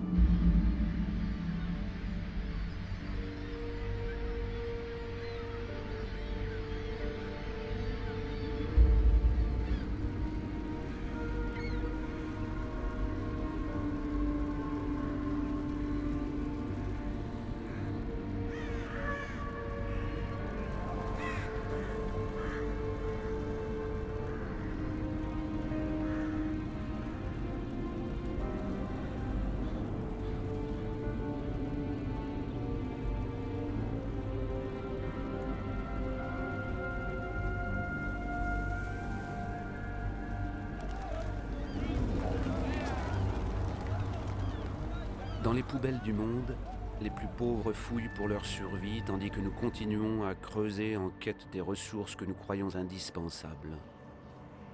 Nous cherchons de plus en plus loin, dans des territoires jusqu'ici épargnés, et dans des gisements de plus en plus difficiles à exploiter.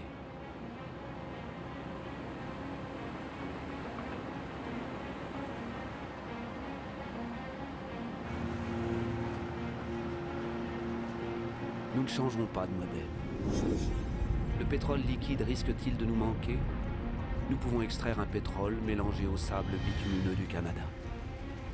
Les plus gros camions du monde déplacent le sable par milliers de tonnes. On brasse, on chauffe, on décante. On dépense des millions de mètres cubes d'eau pour séparer le bitume du sable. La dépense d'énergie est colossale. La pollution, catastrophique.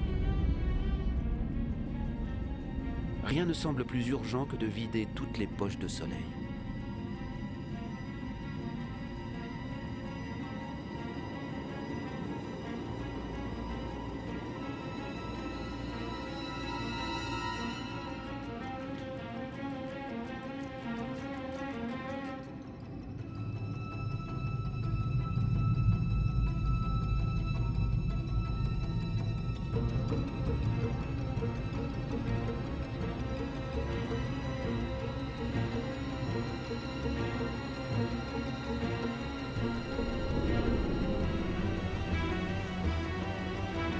Nos pétroliers sont de plus en plus grands. Notre demande en énergie augmente sans cesse. Nous voulons alimenter notre croissance comme un four sans fond, exigeant toujours plus de combustible.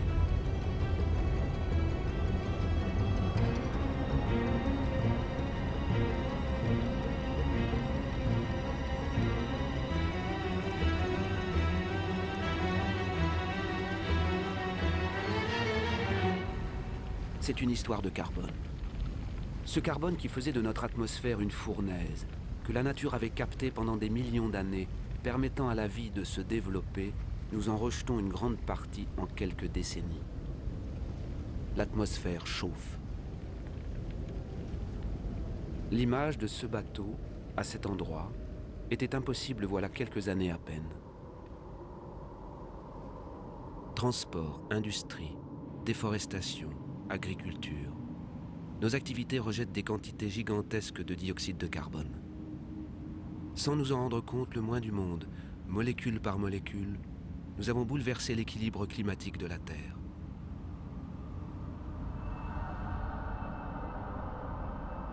Tous nos regards sont tournés vers les pôles. Nulle part ailleurs on ne voit mieux le changement climatique tant annoncé se réaliser. Il va vite, très vite. Le passage du nord-ouest qui relie à travers le pôle l'Amérique, l'Europe et l'Asie se libère. La glace de la banquise arctique fond.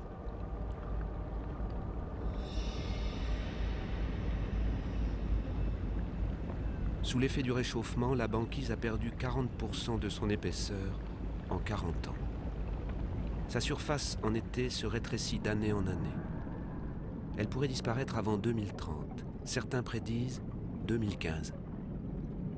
Bientôt, ces eaux seront libres de glace plusieurs mois par an en été.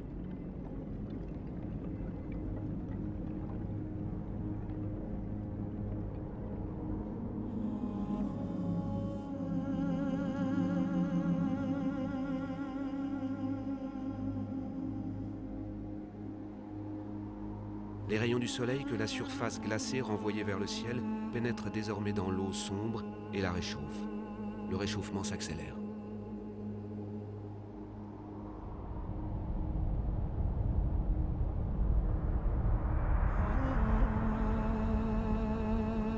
Dans ces glaces se lisent les archives de notre climat.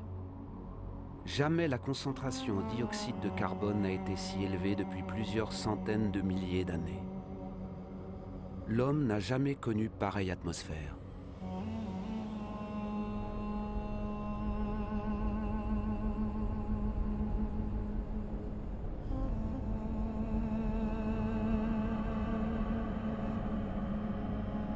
Notre exploitation démesurée des ressources menace-t-elle la vie des espèces ? Le changement climatique accélère la menace.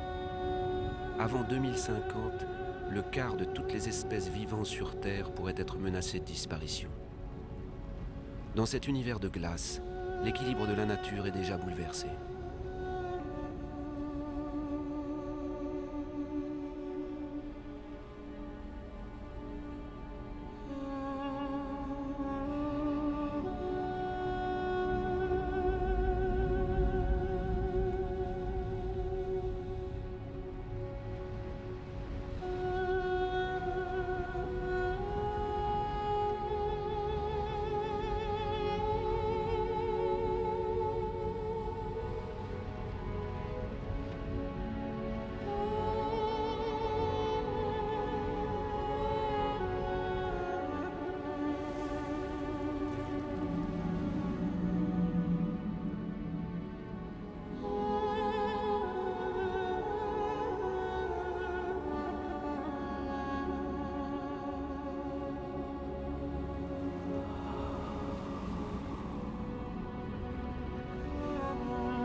Au large du Groenland, les icebergs sont de plus en plus nombreux.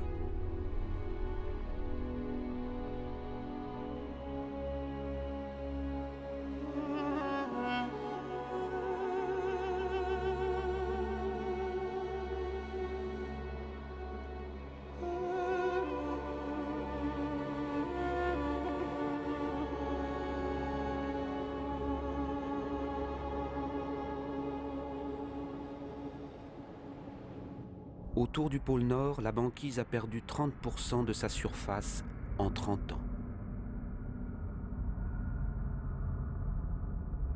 Mais avec le réchauffement accéléré du Groenland, c'est l'eau douce de tout un continent qui rejoint l'eau salée des océans. Dans ces glaces, le Groenland retient 20% des eaux douces de la planète. Leur fonte entraînerait une élévation du niveau des mers de près de 7 mètres.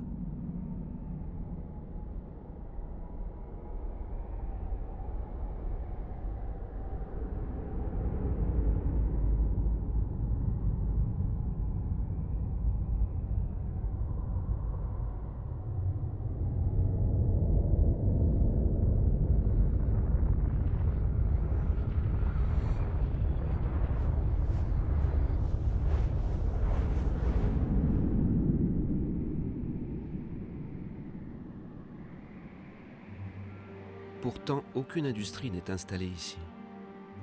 La calotte du Groenland subit les émissions des gaz à effet de serre rejetés ailleurs sur la Terre. Notre écosystème ne connaît pas les frontières.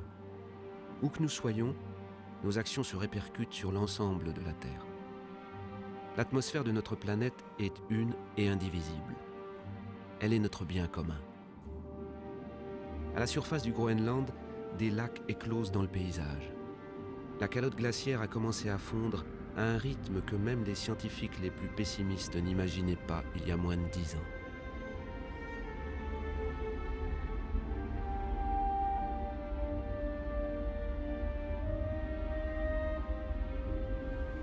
Les bédières, ces rivières glaciaires se multiplient, se rejoignent et crèvent la surface. On pensait que leur eau gèlerait dans l'épaisseur de la calotte. Au contraire, elle coule jusque sous la glace. Elle entraîne la calotte qui glisse plus rapidement vers la mer et se brise en iceberg.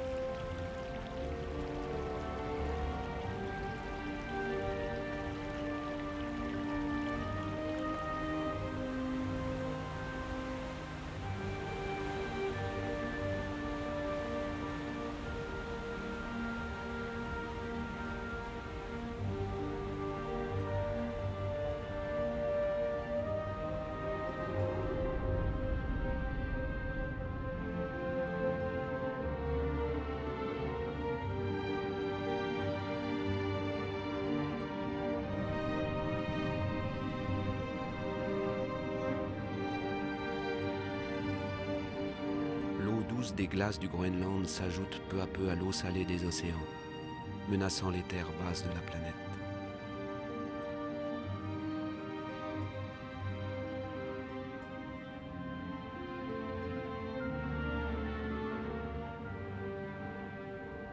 Le niveau des mers monte. La dilatation des eaux sous l'effet de la chaleur a provoqué au cours du seul XXe siècle une hausse de 20 cm. Tout se dérègle. Les coraux, par exemple, sont extrêmement sensibles au moindre changement de la température des eaux. 30% ont déjà disparu. Ils sont un maillon essentiel dans la chaîne continue des espèces.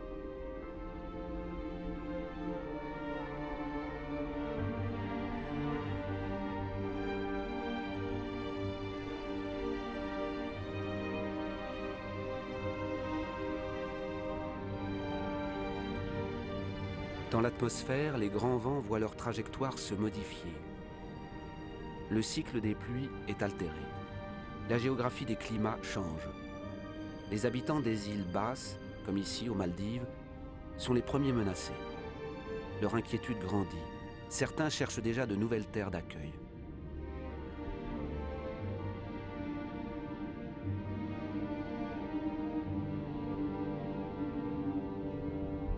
Que feront les grandes villes de la planète, comme Tokyo, la ville la plus peuplée du monde, si la hausse du niveau des mers continue de s'accélérer? D'année en année, les prévisions des scientifiques sont de plus en plus alarmantes. Les plaines côtières abritent plus de 70% de la population mondiale. 11 des 15 plus grandes villes du monde sont établies sur les côtes ou les estuaires des fleuves. Avec la montée des mers, le sel envahirait la nappe phréatique, privant les habitants d'eau potable.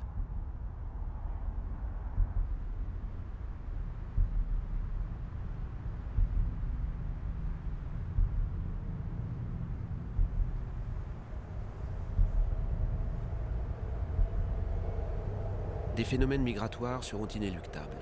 La seule incertitude sera leur ampleur.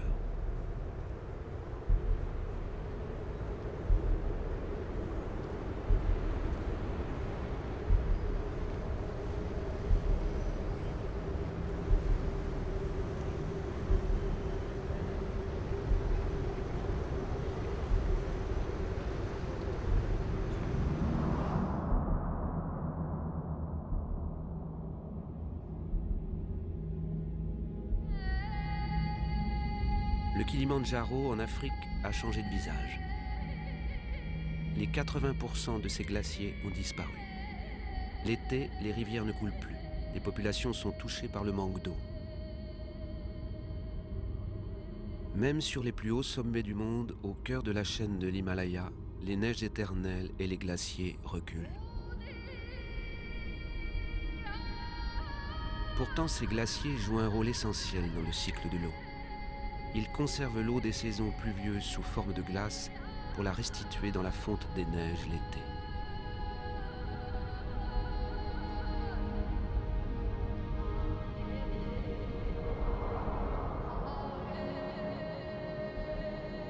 Les glaciers de l'Himalaya sont la source des grands fleuves de l'Asie. L'Indus, le Gange, le Mékong, le Yangtze-Kiang, tous y prennent leur source. 2 milliards de personnes en dépendent pour l'eau potable et l'irrigation de leur culture, comme ici, au Bangladesh. Situé sur le delta du Gange et du Brahmapoutre, le Bangladesh est directement touché par les phénomènes qui se produisent dans l'Himalaya et au niveau des mers. Ce pays est l'un des plus peuplés et des plus pauvres du monde. Il subit déjà le changement climatique. Sous les effets des inondations et des ouragans de plus en plus intenses, 1/3 de sa surface pourrait disparaître. Lorsque les populations sont soumises à ces phénomènes qui les ruinent, elles finissent par partir.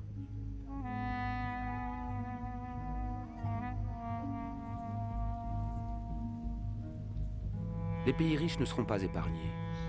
Partout, les sécheresses se succèdent sur la planète. En Australie, la moitié des terres est déjà touchée.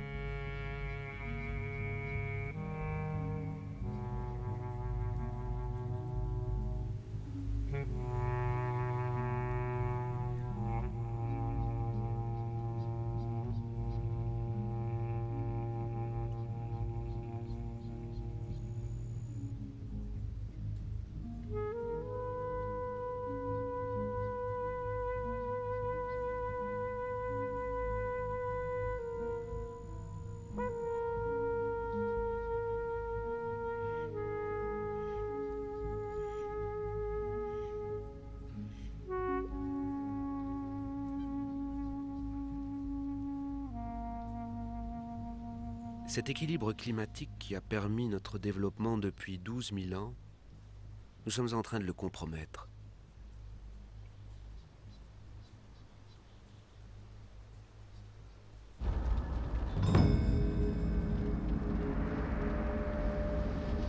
Les incendies se multiplient jusqu'aux portes des grandes villes. À leur tour, ils accentuent le réchauffement. Les arbres brûlés libèrent leur carbone en masse.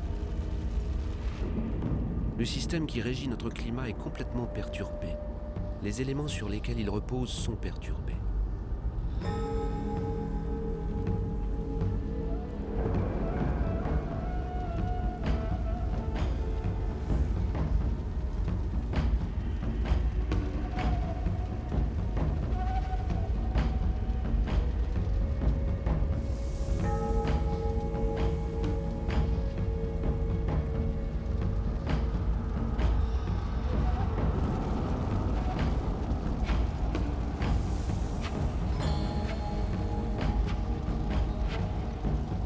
La planète a-t-elle commencé à se consumer ?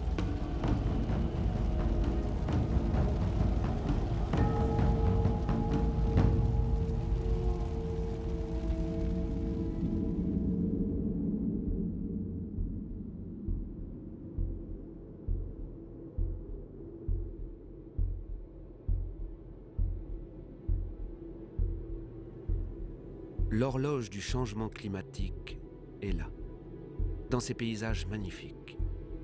Nous sommes en Sibérie, où comme dans d'autres endroits du globe, il fait si froid que les sols restent gelés en permanence. Ce sol, c'est le permafrost.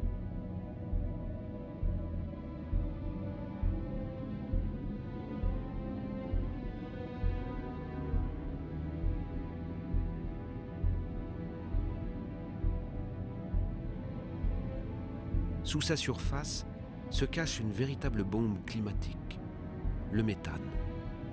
Le méthane est un gaz à effet de serre 20 fois plus puissant que le dioxyde de carbone. Si ce permafrost fondait, le dégagement de méthane provoquerait un emballement de l'effet de serre dont nul ne peut prévoir les conséquences. Un emballement qui nous emmènerait vers une terre inconnue.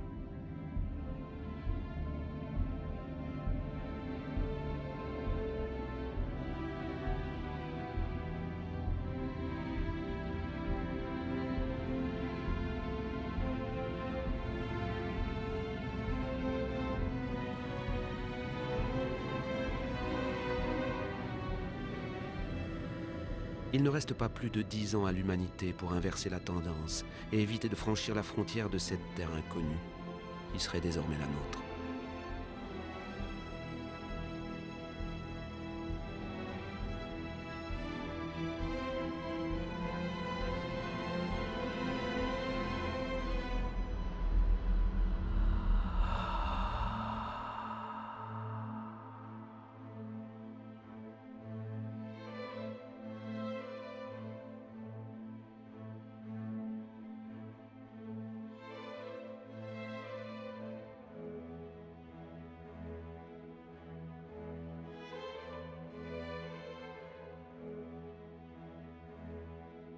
Nous avons engendré des phénomènes qui nous dépassent. Depuis les origines, l'eau, l'air, la matière, le vivant sont intimement liés. Mais depuis peu, nous brisons ces liens. Ne nous voilons pas la face. Ce que nous savons, il faut le croire. Tout ce que nous venons de voir nous ressemble. Nous avons fait la Terre à notre image. Il nous reste peu de temps pour changer.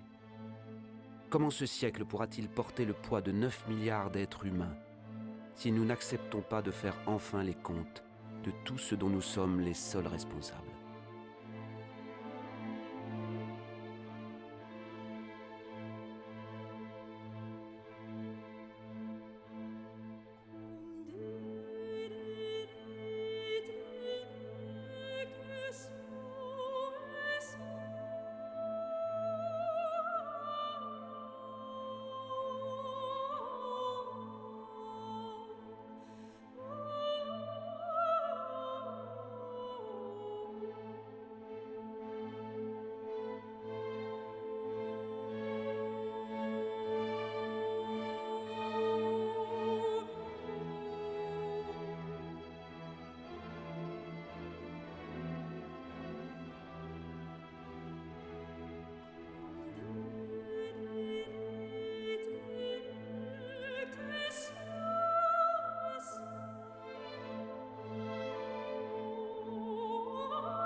Le compte de nos actions est lourd. D'autres que nous en payent le prix sans en avoir été partie prenante. J'ai vu des camps de réfugiés aussi vastes que des villes jetées dans le désert.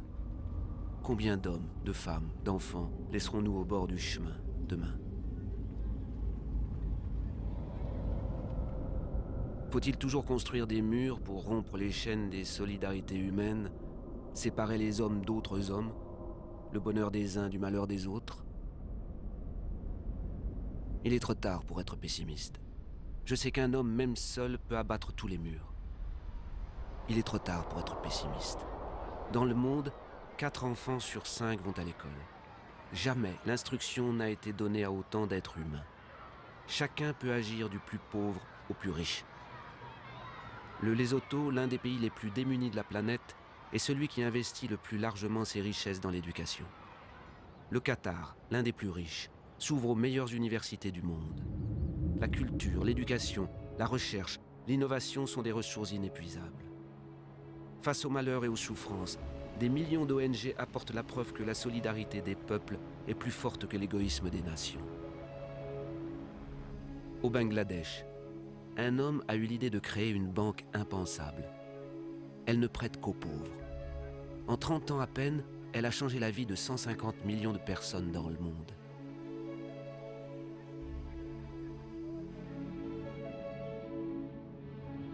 L'Antarctique est un continent aux ressources immenses que personne ne pourra plus s'approprier. Une réserve dédiée à la paix et à la science. Un traité signé par 49 États en a fait le bien de l'humanité entière. Il est trop tard pour être pessimiste. Les gouvernements protègent près de 2% de leurs eaux territoriales.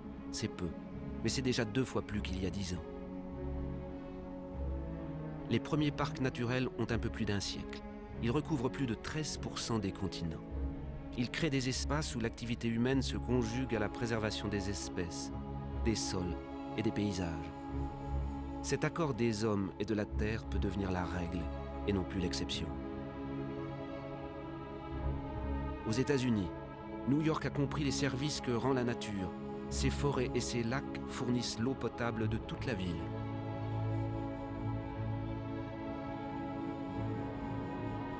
En Corée du Sud, les forêts avaient été dévastées lors de la dernière guerre.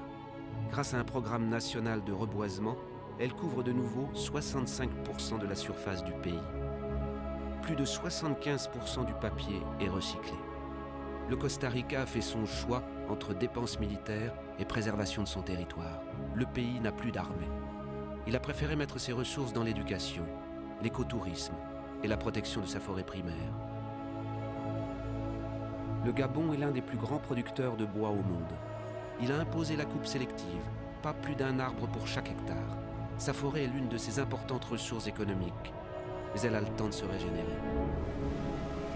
Des labels existent qui garantissent la bonne exploitation des forêts. Ils doivent devenir la norme obligatoire.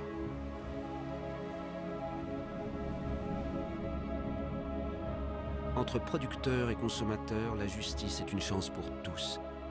Quand le commerce est équitable, qu'il bénéficie à la fois aux vendeurs et à l'acheteur, chacun peut faire prospérer son travail et en vivre dignement.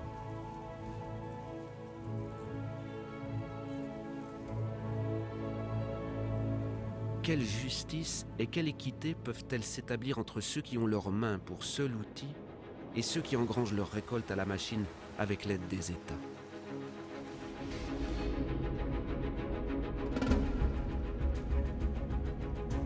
Soyons des consommateurs responsables. Réfléchissons à ce que nous achetons. Il est trop tard pour être pessimiste. J'ai vu une agriculture à notre mesure. Elle peut nourrir la terre entière si la production de viande n'accapare pas la nourriture des hommes. J'ai vu des pêcheurs responsables de leur prise et soucieux de la prospérité des mers. J'ai vu des maisons produisant leur propre énergie. 5000 personnes vivent dans le premier écoquartier construit au monde, à Fribourg, en Allemagne. Des villes s'unissent à ce projet. Bombay est la 1000e à les rejoindre.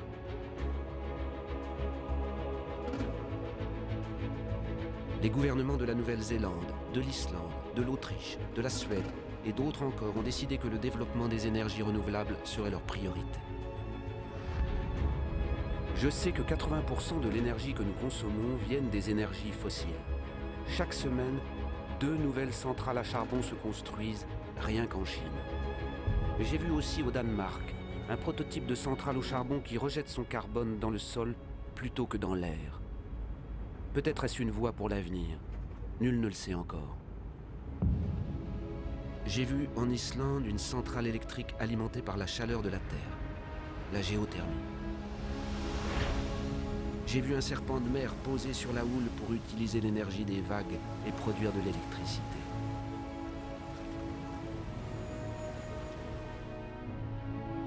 J'ai vu des éoliennes dressées sur les rives du Danemark. Elles fournissent 20% de l'électricité du pays.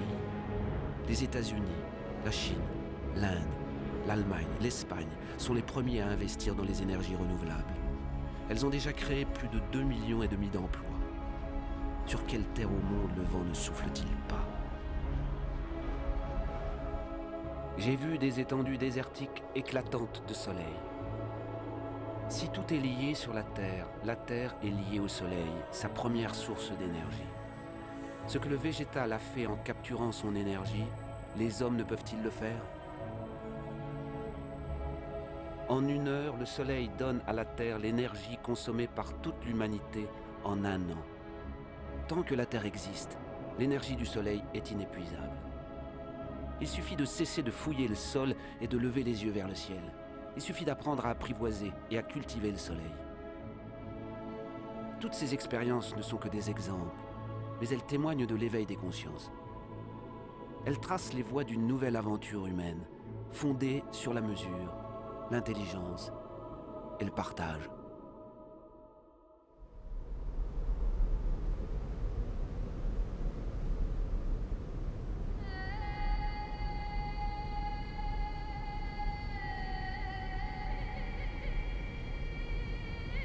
C'est le moment d'aller à la rencontre l'un de l'autre. Car ce qui est important, ce n'est pas ce que nous avons perdu, mais ce qu'il nous reste. Il nous reste la moitié des forêts du monde, des milliers de rivières, de lacs et de glaciers, des milliers d'espèces bien vivantes encore. Nous savons très bien qu'aujourd'hui les solutions existent. Nous avons tous le pouvoir de changer. Alors, qu'est-ce qu'on attend ?